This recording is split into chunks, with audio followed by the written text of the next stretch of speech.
Alright, so Hare Krishna everyone, thanks for joining. Today we'll continue from chapter 2, 46th verse where we had to continue. So last time we stopped until 45. So yavanartha udapane sharvatah samplutotake tavan sarveshu vedesu brahmanshya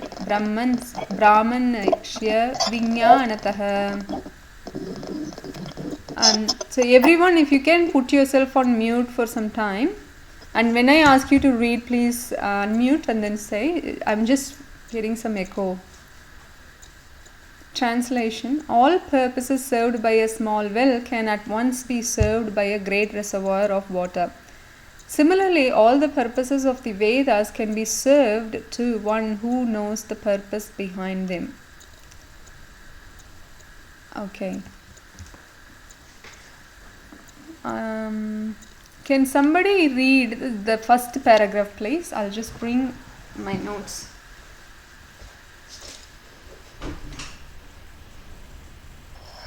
The rituals and sacrifices mentioned in the Karma Kanda division of the Vedic literature are meant to encourage gradual development of self-realization, and the purpose of self-realization is clearly stated in the 15th chapter of the Bhagavad Gita.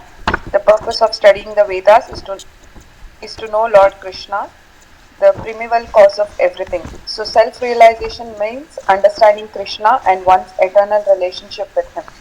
The relationship of the living entities with Krishna is also mentioned in the 15th chapter of Bhagavad Gita. The living entities are parts and parcels of Krishna. Therefore, revival of Krishna consciousness by the individual living entity is the highest perfectional stage of Vedic literature. This is confirmed in the Srimad Bhagavatam as follows. Yeah, read the next paragraph also, Sushma. Yeah. O my Lord, a person who is chanting your holy name, although born of a low family like that of a Chandala, is situated on the highest platform of self-realization.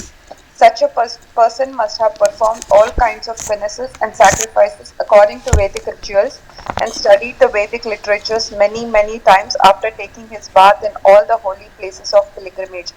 Such a person is considered to be the best of the Aryan family. So this verse talks about one analogy, how you have in this Vedic days there are small wells. One is for washing, one is for taking bath, one is for drinking water, like that, so many different wells.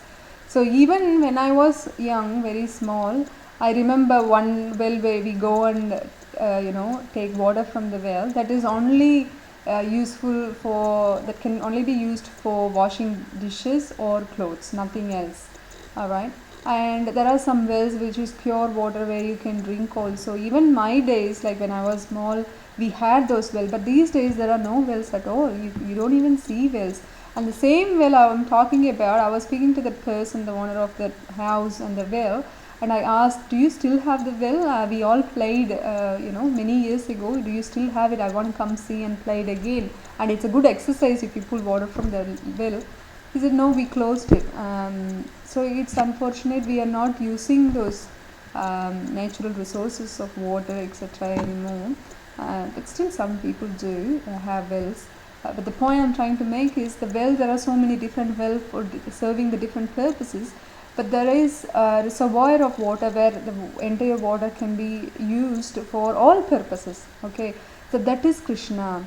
So that is what Veda is talking about. Okay, instead of going to different part of Vedas, if you get the knowledge that Krishna is the Supreme Lord, then you don't have to go for different topics and find out who is supreme or what's my job, what is my duty, what is the purpose of human life, etc.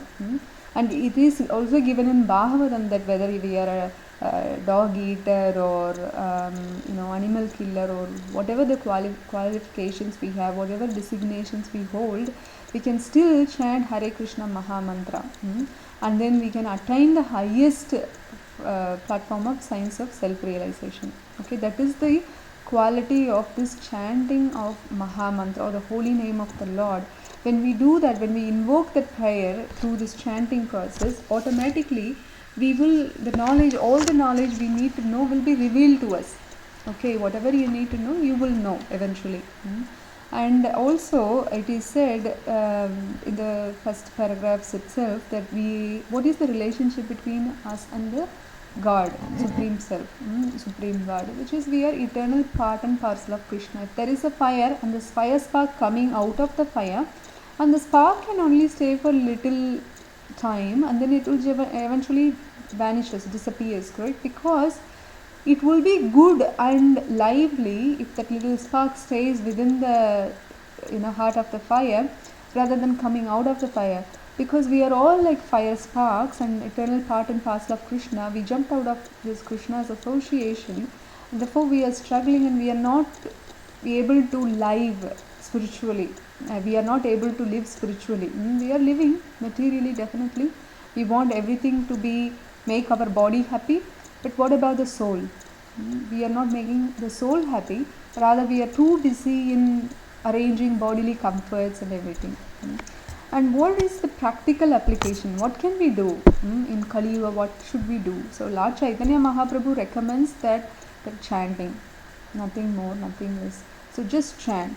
But when we chant, some people get inclined to do so many other things. It's not ordinary. If you are, for example, if you're chanting, it's not ordinary that you're chanting, or it's not by chance you're chanting.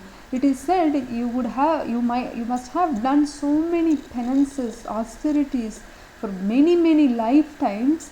What else it is mentioned?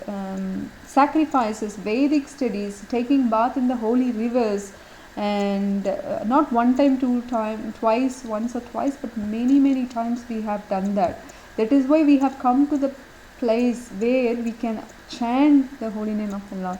Even to chant Krishna's name once they have done so much of piety and gained so much of Bhakti Mukha Sukruti or Ajnana Sukruti in their previous life to get to this stage.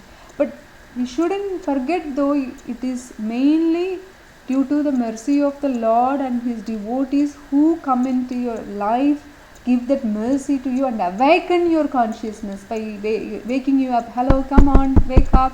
If they haven't come in your life, even though you have done all those piety and penances, austerity, etc., what is the use if you have not practiced it or not practicing it?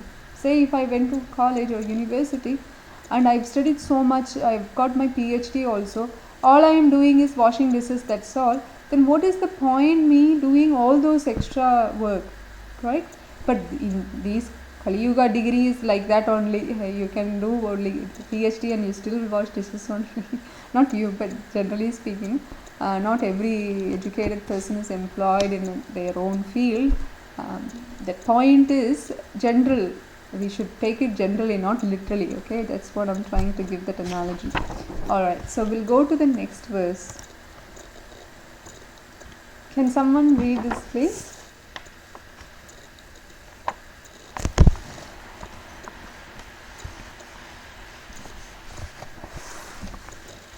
कर्मैवधिकारस्ते मा फलेषु कदाचन मकर्मफलहेतुर्भुर्मा ते संगोस्त्व अकर्मणि.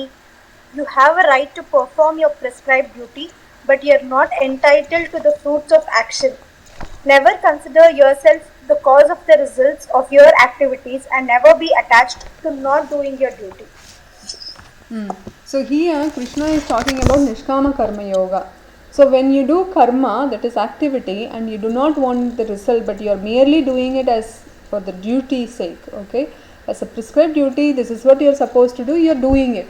Brahmana should do teaching Vedas to others and begging alms from others and giving counseling to kings and administrators. So if this is his job, that's what he is meant to do, that's what he should be doing also, not jumping into someone else's job.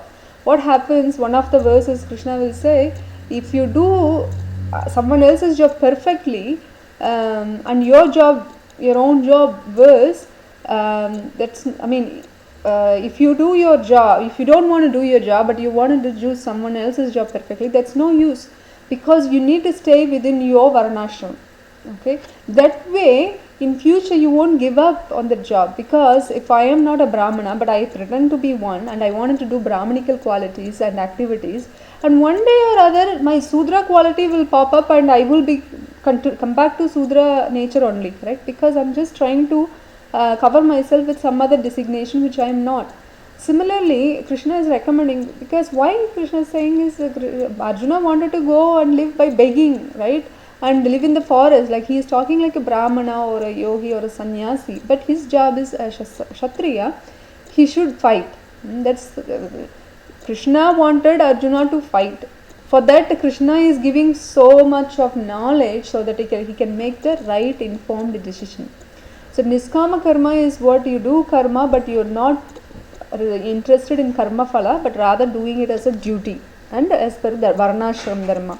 But these are still inferior to bhakti yoga. But bhakti yogis, if they are in grahastha ashram, if they are still in, this one of the grahastha ashram and they wanted to maintain their living, why not they can follow nishkama karma and bhakti yoga also. That becomes bhakti yoga as a whole. So why I am saying this is, if I am a grahastha and I have to do my work also. I work for a bank and I need to work. But at the same time we are continuing with Krishna Bhakti also. How we do that? Keeping Krishna in the center and we circle around him, we orbit around him. As the sun, the things orbit around the sun, like that we orbit around Krishna and keeping him informed, like Krishna, can I do this? What do you think? What should I do? How can I serve you? If I take this job, can I still be serving you? So these are the questions we should ask Krishna and share with Krishna. So we keep him as the main person in our house, and then we just act according to his will and execute as become instrument of his will and execute his instructions. That's what Krishna wanted Arjuna to become. That's what he will become also. That's pure devotion. So Krishna tells that Arjuna to act in yoga, and therefore he defines the yoga. Prescribed action without attachment. Why? Because no reaction. That's the whole purpose, correct? Because if I perform some karma and I wanted some karma phala, then I am getting entanglement. For good I get good back, but for bad things I did, I get bad things in return. Therefore I need to make sure I do things but I still don't get a reaction. Then there you go, there is nishkama karma you can do. But in bhakti yoga realm, criticizes fruitive work as abominable. Krishna criticizing in the Purport, Srila Prabhupada mentions also that this fruitive results you are expecting, that's why you are working. That means it's just simple. Because you are spoiling your spiritual path and you are just simply wasting your life in the material life, taking birth again and again. And so Krishna also tells that fruitive workers are merely kripanna. There is Brahmana and Kripanna. Brahmana means broad-minded, Kripanna is mises. And if you have a human body, it's a big thing, right? Compared to any other jivas in different bodies. And they are not able to do everything that we could do, correct? And you could kill an ant and it won't ask you. Their family members won't come and ask you, why did you kill my family member? They will not, because you have so much power and control. Not only that, you have higher intelligence, higher consciousness. When you have all this, and it is like a big expensive car you are taking into the field, farmer's field, and plowing the field with that expensive car, means you are ruining your car, correct? So tractor is enough for the farmer's field. Your expensive car doesn't have to come, but still you are wasting that car by putting in a wrong use. Similarly, we have this human body which is very superior to other jivas body, and still we are utilizing the body only for eating, sleeping, mating and defending, which the animals also do, the birds also do, insects also do, correct? That is why we need to start practicing this buddhi yoga, which is also called bhakti yoga, which is the supreme yoga. Okay, and what is the practical application? So niskama karma yoga, as we discussed, it releases us from the bondage. So there is no reaction. Means the chances of taking birth again become slim, correct? Because more you work, that will reap some reaction, means more life times you need to take to burn those reactions, whether good or bad. But if there is no reaction, then whatever you have to do within this lifetime, get it done, dust it and go. Okay, go back to spiritual world and never come back again. So that's the whole point. And reaction while allowing one active sensory engagement. As compared to total renunciation of activity, karma sannyasa, nishkama karma yoga incites less provocation of unrest and fall down. See, karma sannyasa means you are not doing any activity and you are retiring yourself from work, which is not practical for everybody, and also it is not recommended even by Krishna. So, because your mind will become restless. I don't know if you all know the story. There was a Saubari Muni and he wanted to practice this meditation. Okay, he wanted to focus on the Supreme Soul. He wanted to go under the ocean, so there are less distraction. So this is why Bhakti Yoga is superior than Ashtanga Yoga. This yogi, he was practicing Ashtanga Yoga. So he went under the ocean, so he can, how the yogis are supposed to meditate. There are some, Ashtanga Yoga means 8 limbs. There are some rules and regulations. Yama, Niyama, Asana, Pranayama, Pratyahara, Dharana, Dhyana and Samadhi. There are 8 limbs. So you need to follow those prerequisites like Yama, Niyama, and then sitting posture is asana, and then breathing control is pranayama. Like that you need to follow all those things before you come to stage of dharana, which is fixing your mind on the limbs of the Lord, and then dhyana, then deep meditation, and then samadhi means your total surrender to Lord. Okay, so never coming back to any other processes like that. So he came to that stage of samadhi, means he has been practicing it for quite a while. Now he is very well established yogi, and he wanted other distractions. See, if yogi wanted to go under the ocean to avoid distraction, then what to speak of us while chanting Maha Mantra? We get easily distracted, right? So that is why we try to identify a nice place where we can chant Maha Mantra with less distraction as possible, and try to remember the Lord, his pastimes, or looking at his pictures and things like that. So the Saubari Muni was closing only 3/4 the eyes. He was closing his eyes only to the 3/4. That's what Krishna recommends also, correct? In Bhagavad Gita, the eyes have to be closed 3/4 only. If fully closed, he'll go to sleep. If fully open, he'll see everything else around him. Therefore, there are conditions. The 3/4 means you can't see things and you can't go back to sleep, because you need to stay awake to keep it only 3/4 closed. So there are so many of this Yama Niyama, which are rules and regulations, he was following.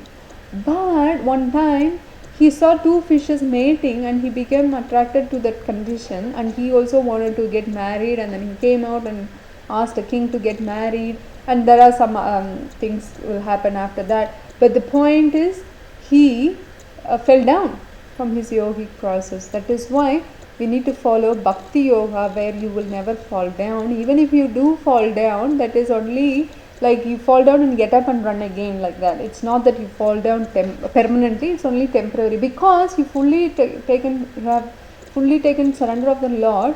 He will get you up. Okay, that is guaranteed. But Ashtanga yogis, they think they can do everything. They think they are independent.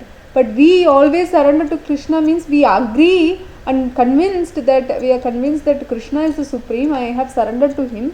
So I am in his control. I am dependent on him, not independent. But they think other way around. That's why they fall down and they can't get up quickly.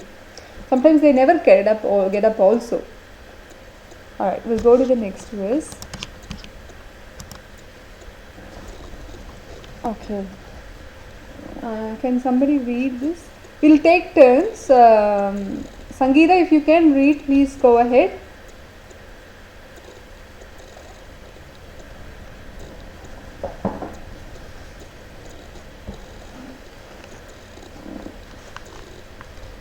Hello, Sangeeta, you're there? Yes, Mataji. Read, please, translation. Perform your duty. Sorry, I'm in the phone, so it's a bit slow for me. Okay. Perform your duty, equipoison, O Arjuna, abandoning all attachment to the success or failure. Such equanimity is called yoga. Yes.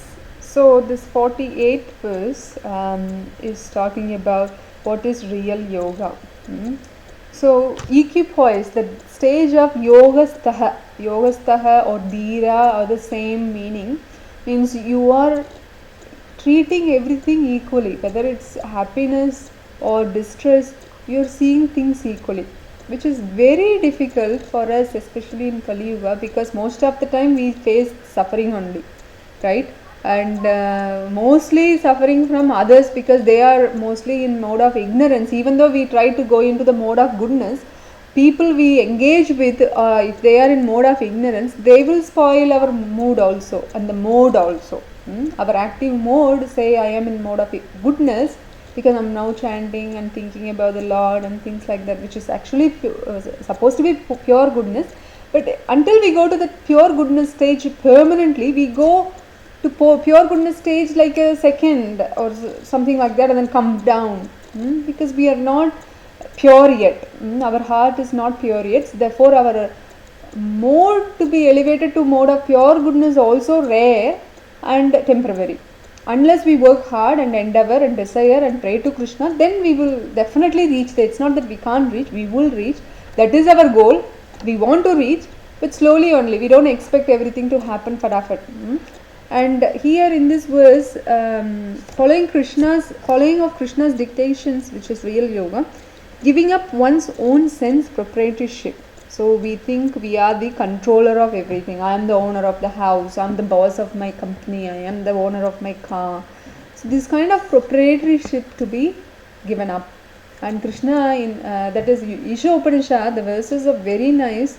And one is Ishavasya principle. That means understanding and accepting that Krishna is the supreme Ishvara, he is the supreme controller, proprietor and enjoyer. And 5.29 Bhagavad Gita also say the same thing. Bhoktaram yakta tapasam sarvaloka maheshwaram suhridam sarvabhutanam santim nyatvam santim nrichati.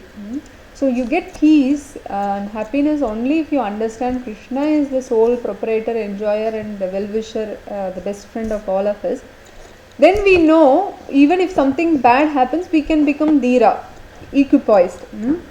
So we can, how do we achieve this platform, this real yoga platform? Again by practicing bhakti, the devotional service. So whatever you want to achieve in the spiritual journey, if you want to achieve the peak, the highest, topmost, then bhakti is the topmost. To attain that bhakti, you need to do bhakti. Simple as that. And then we will see everything equally. Pandita Samadarshinaha. 49. O Dhananjaya, keep all abominable activities far distant by devotional service, and in that consciousness surrender unto the Lord those who want to enjoy the fruits of their work or mises. See here talking about Buddhi Yoga, and Prabhupada translating as devotional service.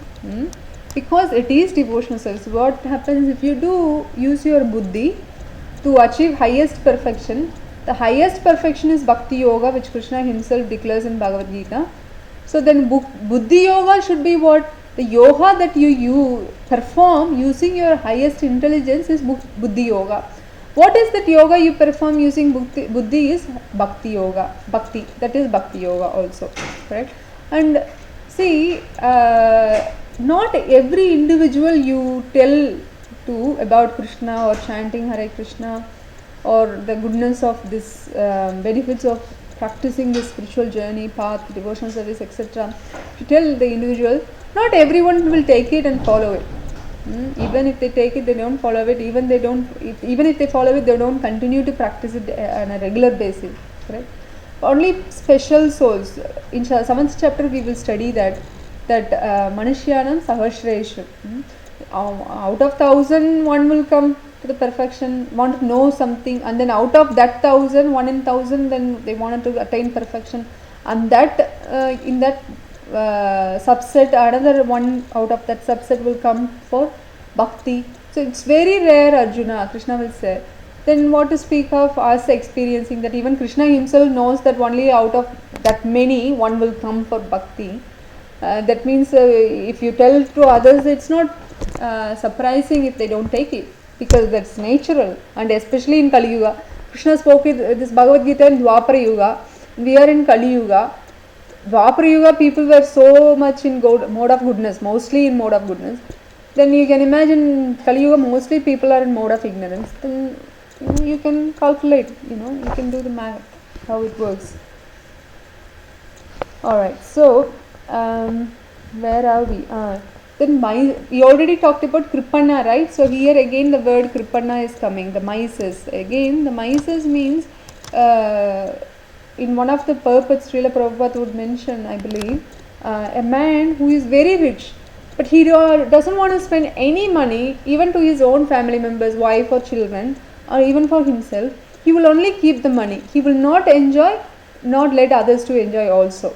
And this kind of money is just useless only, correct? So they are called mices. So when we perform activities only for fruitive results, that means we are mices, kripannaha. That's what Krishna is saying. So therefore we should surrender, saranam. So we need to surrender to Krishna.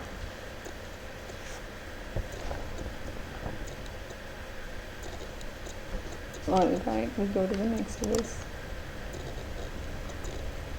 Can please somebody read this translation, 50? A man engaged in devotional service rids himself of both good and bad reactions, even in this life. Therefore, strive for yoga, which is the art of all work. Buddhiyokto jahati va ude sukrata diskrute tashmat yohaya yujyasva yoha karma sukhausalam. So there are 5 benefits given here. So you can get rid of jahati. So when you do buddhi yoga, that is devotional service, engaging in devotional service, you can get rid of, in this life, what are they? Sukrute, sukrita, diskrute, good and bad results, correct? So we don't want good result nor bad result, because for good result also you need to take birth to enjoy those good results. For bad result, of course we don't want it anyway, correct? Everyone wants only good result, but Krishna says not even good result. You shouldn't even need good results. Therefore, for the sake of devotional service, engaged in yoga. So, first you will get rid of the good result and bad result, or freedom from, and also good reaction and bad reaction. That will be discussed in verse number 51. Al karmajam buddhi yukta hi phalam tyakva manishinaha janma bandha vinirmuktaha padam gachanti anamayam. So this verse is talking about the second benefit, which is janma bandha. So the birth, bondage of birth. Bandha means bondage and janma means birth. Vinir muktaha, you will be freedom, you will get freedom from or liberated from the janma bandha. Okay, when you do buddhi yoga again, buddhi yukta, or again engaging in devotional service. And where is this 51? Let me see what are the points in 50. Krishna consciousness is the purifying process of resultant action. Arjuna is told that to avoid reaction, he need not renounce work but work in right consciousness. See, Krishna is saying, Arjuna, don't give up your work. Sometimes when we hear from lectures and other senior Vaishnavas, devotees, the way they present, sometimes we get the inspiration that, we should give up all our work and we should go to Holidham, live there and practice bhakti so we can fully engage. Yes, it's a good idea, but there is a time also. That is right consciousness. But what is your duty right now? Have you fulfilled your duty to be able to go and do the next duty, which is pleasing Krishna? You can please Krishna even in this present situation also. It's not that Krishna wants you to become a millionaire and then offer him $2 or $3. Even if you are a beggar, not you, like even if someone is a beggar and they offer only flour, even that also within the mind, it is still okay. It's not that Krishna is expecting you to do everything for him, as in, you give up your salary and your money and assets and everything for Krishna. He's not asking anything like that. Even he's not even asking you to leave the job. He's simply saying that do your work, but keep your work in right consciousness. Keep your mind in the right consciousness. That is what Krishna is recommending. In verse 51, Krishna is talking about this.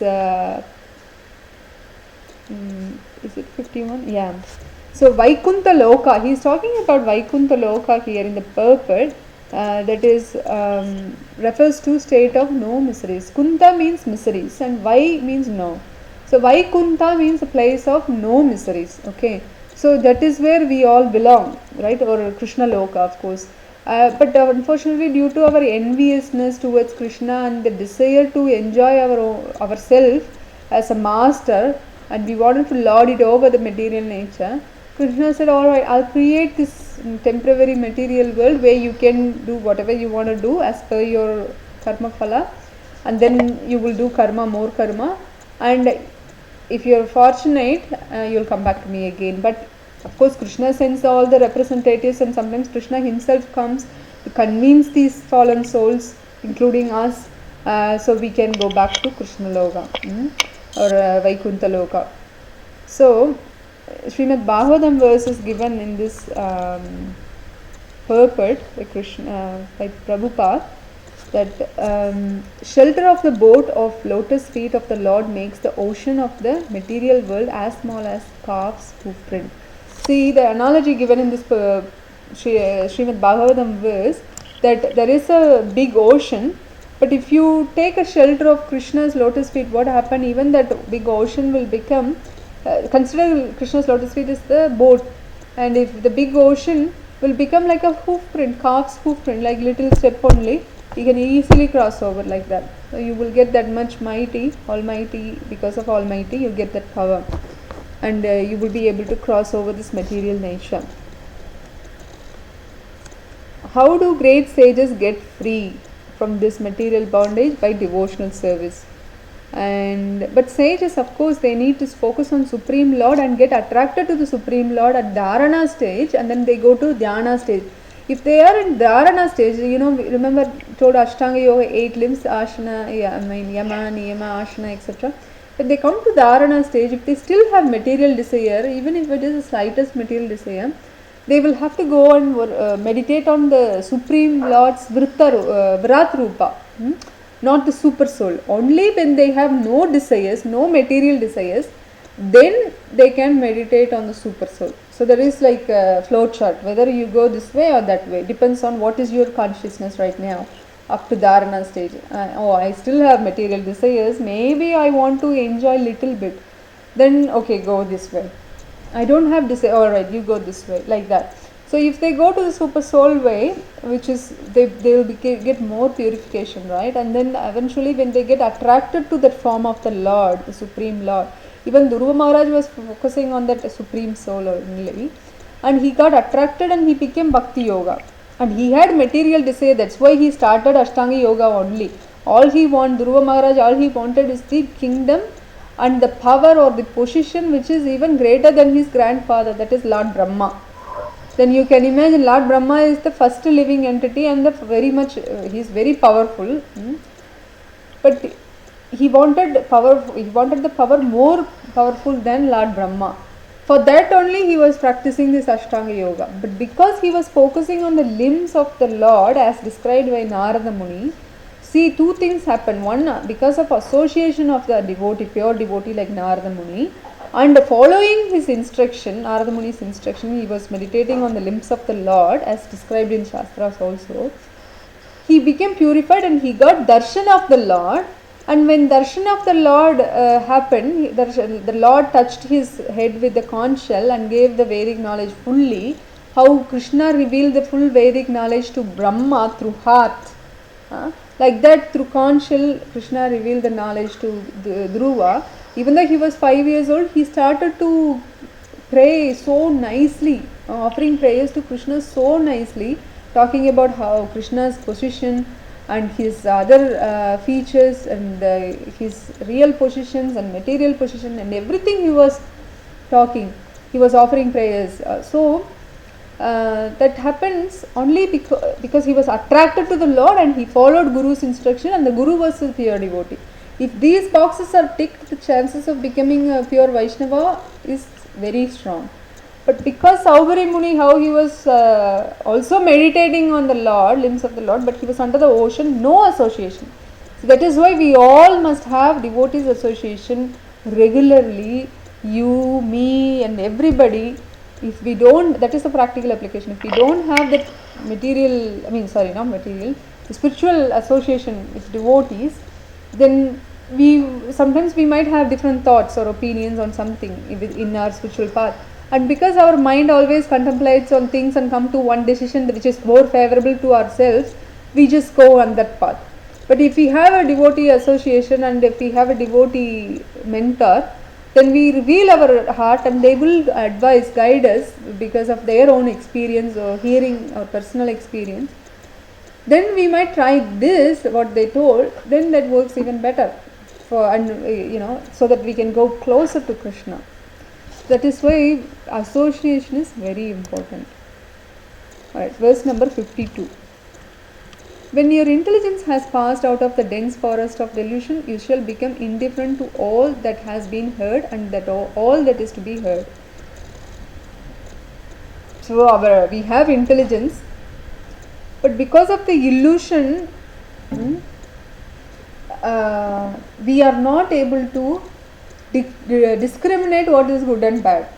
Okay, we all have intelligence, agree? Even a bird has nice intelligence. And one time there was a rabbit putting the little baby rabbits into the dig and making sure here and there no other animals coming, and the baby mother rabbit was feeding the babies by looking on both sides quickly and then feeding one baby after another, and then once the babies are fed, they goes back in, she hides the soil, the earth back on the dig and like a hole, the pit, and then she goes back to search for more food for herself. So you can imagine the position of a mother, and being in an animal body is not easy because you still have that motherly affection, the consciousness is so motherly, but because of the predators she has to constantly defend herself. This is what I was saying, eating, mating, sleeping and defending.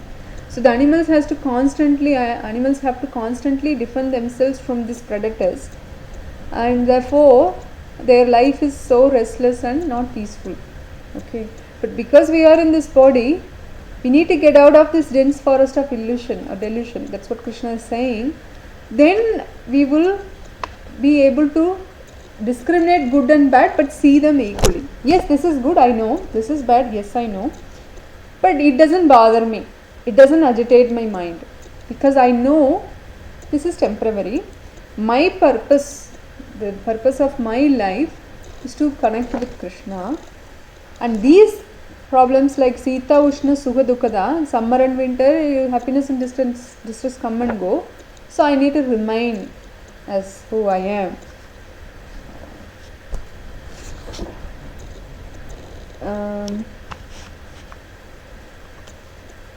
So one time Madhavendra Puri, is it Madhavendra Puri?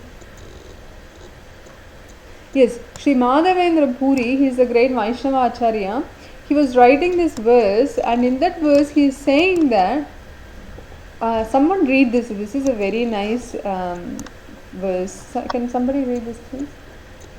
Yes, Mataji. In my prayers 3 times a day, all glory to you. O Bathing, I offer my obeisances unto you.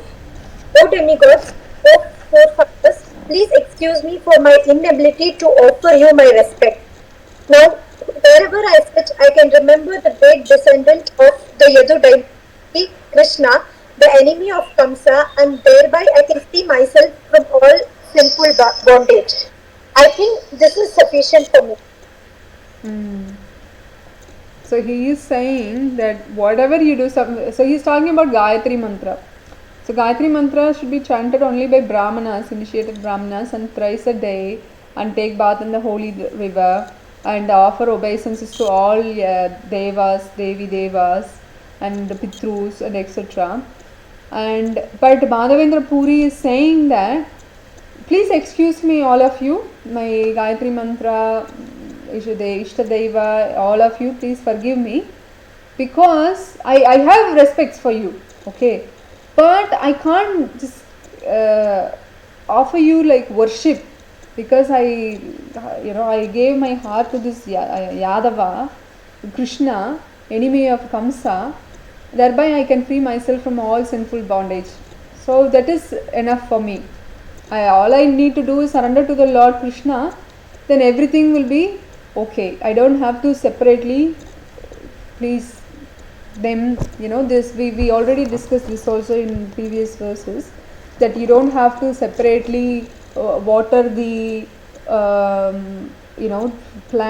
trees, twigs or flowers or fruits. You can water the tree, root of the tree, automatically entire parts of the tree will get nourished. Like that, if you worship the Lord, Supreme Lord, automatically all parts of the Supreme Lord's body, which is the universe, is compared to the part of the universe, Virat Roop, or Krishna's universal form, everyone will be satisfied. It's not that you need to purposefully and separately need to worship them or offer respects to them. Of course, respect should be there. It's not that we shouldn't respect anyone. Respect should be there. Worshipping is not necessary, because worshipable is Lord Shri Krishna only. Okay. And the Vedic ritual, there are so many Vedas, right? The 4 Vedas and so many subsections of Vedas: Rig Veda, Yajur Veda, Sama Veda, Atharva Veda, and in that there are so many sections. And when there are different parts, and you are studying only incomplete or partial section of these Vedic rituals, and then you try to come to a conclusion, you will never come to a conclusion, because you only studied half of it. Say for example, I take you to the movie and you only go for the second to the 1/4 to 3/4 of the movie only you saw, and you left the other parts, and now you're trying to come to a conclusion that who won, whether this girl become wife of the hero or the other girl, or something like that. I'm just giving you a silly example, but if you watch the full movie, then you will get to the point that, oh yeah, this is what happened, I'm happy with that, or anything like that. So you read the Shastra that is complete. Okay, you're trying to read this, read that, like you're putting your leg or foot on, you're putting one foot on the water, other foot on the boat, you will never be able to travel to or reach any destination. You can't even go anywhere from there. In fact, you will fall down also, correct? That is why we need to decide whether you want this or that. If you want to serve Maya, the material nature, you come down, and if you want to go cross over this material nature, material ocean, then jump onto the boat and reach the spiritual destination, which is Vaikuntha Loka or Krishna Loka. Alright, so that should be our mood, and we shouldn't in dilemma that, oh yeah, I might do little bit of demigod worship and little bit of Krishna worship, and then I might get some benefit from both. No, just stick to one, and respect should be there for Devi Devadas, but the worshipable, as I said, should be to Krishna as per the revealed scripture, which is complete scriptures like Bhagavad Gita and Bhagavatam. If you read other Veda, Rig Veda also, you will come to incomplete conclusion only. And they all talk about karma kanda activities only. Karma kanda means you do this yagya, you will get this benefit. You do yagya for sun god, you will get good health. You worship Lord Kartikeya, you get good husband, something like that. Or Lord Shiva, good husband, things like that. But if you worship Krishna, you get everything, and you don't even know what you need, but you will get more than what you need. It's a specialty, because Krishna is the Supreme Father. He knows what children need, his children need. Okay, verse number 53. Shruti vipratibannate yada stayasti nishala samadavachala buddhi tada yoham avapshashi. Can someone please read this translation?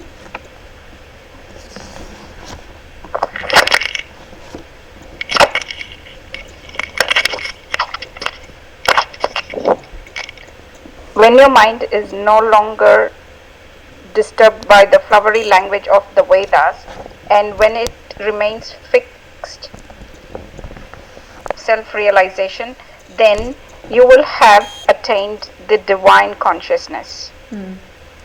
See, Krishna is saying the Vedas, like it has flowery language, which means it just attracts you in a way. You do this and you will get this benefit, 100% guaranteed. Just do it. And then we get attracted. People check their astrological chart and they say Guru Peyarchi. In Tamil we have this Guru Peyarchi, Sani Peyarchi, the Saturn and Jupiter and the planets position, everything. And there is an astrological chart designed as per the constellation of those stars and the planets and everything. And they get to a conclusion where this year your future, your days will be like this. This is what you can expect. This is what you should do. And then people will just pay for it to get that information and then just follow it just blindly. They don't even know whether it is true or not. And because of this flowery, this is Kali Yuga, but we are talking about previous Yuga. Krishna is talking about generally, but if I am talking about previous Yugas, and the way the presentation will itself be very attractive, because the Brahmanas, Panditas in those days very learned and they know how to speak very nicely to attract those karmakandis to get some money as well as they get some benefit also. Correct, but in Kali Yuga, most of the bogus gurus and bogus astrological readers, I'm not saying everyone is bogus, but there are some where wanting to become famous or rich, they can exploit anything and everything. Okay, and therefore they just tell this is what it is, and they become Swami, they become Guru, and they become even sometimes God. They say I am God. And this is unfortunate situation because of Kali Yuga. So we need to be careful. We shouldn't be attracted to this type of flowery languages of Vedas. Our mind needs to be clear. That's why we need to get the complete knowledge from somewhere like Bhagavatam or Bhagavad Gita through bona fide representative of Krishna, not some from anybody, and then apply this knowledge practically. And then when someone says this attractiveness, flowery language of Vedas, some part of Vedas say, oh, you should do this, No, you don't need to, because you are watering the root already. Why you bother about the parts of the tree? You don't have to. You just continue with that chanting Hare Krishna, Krishna Krishna, Hare Hare, Hare Rama, Rama Rama, Hare Hare. That is sufficient. Okay, more than sufficient for eternity. It's not for 5 years, it's okay, and then 6th year you chant something else. No, it's the same process. Okay, for Kali Yuga, highly recommended and only way. And of course, if someone wants to chant the holy name of the different God's name, it is fine. But this is recommended. If I am a doctor, I am recommending Panadol is easy and soft for your tummy rather than taking ibuprofen. But someone else is say ibuprofen reacts quickly and just take it. Don't worry about the reaction. You might, it's your choice, and you can go with that or this. But you need to take informed decision. Okay, and from the complete source of knowledge you should get it from, and then make the decision and follow it consistently, not just I practice today chanting and then tomorrow I'm not going to chant because I'm too busy, like that. Just consistently try and practice, and then gradually increase number of times you are chanting and reading or hearing also. Okay, and give the knowledge to, more you give this knowledge to others, more you derive knowledge also automatically. Alright, thank you very much. I stop here. And from next class, we will continue from 54th verse. Okay, thank you. Any questions? Mataji, I have a question. Yep. Like, I was reading about that Narakasura yesterday. Yep. So there it said that he is also known as Mura, and he is the son of Lord Varaha Avatar and Bhudevi. And then, he had a boon that unless Bhudevi sees, no one will be able to kill him. So that's when Krishna came along with Satyabhama and killed him through Sudarshana Chakra. That story is. So in that, I just wanted to know. Yes, what is your question, Sumana? Yeah, so Narakasura was alive for many years. That Varaha was when Dwapara came after so many years, right? So Like he had such a long lifespan, is it? See, those days, you remember I told you in Satyuga people used to live for 100,000 years, and then Dwapara Yuga, Treta Yuga, they lived for 10,000, and then Dwapara 1,000 years, and then Kali 100 years. This is a maximum expectancy, life expectancy for each Yuga. And depending on one's tapasya, like austerity or penances they perform, the sacrifices, the longevity of the lifetime can increase, may increase. So if you have heard of Jambavan story, Jambavan is a king of bears, similar to Naragasura or Baumashura. Jambavan also, lived. He also lived for many years. Like he was actually assisting Lord Ramachandra in Treta Yuga, to rescue Mother Sita. He was in the army also, and then he was in Krishna Leela. The lion would steal Shyamantaka jewel, and then Jambavan is a king of the bear's body, but he is a very great devotee of Lord Ramachandra. He would steal it, he would fight with the lion and then remove the Shyamantaka jewel and give it to the baby, his baby, for playing. And that time Krishna was called as a thief by Satyajit king. And therefore Krishna, to prove his innocence, he actually said, I will go and find out Shyamantaka jewel, I didn't steal, I'll go and find out. That then he goes to the cave where Jambavan lives, because there was some shining coming out of the cave. So he went inside and then tried to take it. Then the baby cried. Then Jambavan came and started to fight with Krishna for 28 days and night. And then Krishna, of course, revealed, because Jambavan said, no one can defeat me, but if you are very powerful, more powerful than me, then you must be my Lord, worshipable Lord, reveal yourself. And then he said, I am your Ramachandra in Krishna now, Krishna's form. So he offered his obeisances and prayers. So the point is, when I was first time reading, hang on a minute, he was in the Dwapara Yuga, Treta Yuga, why is he here also, like that? And Hanumanji was in Treta Yuga.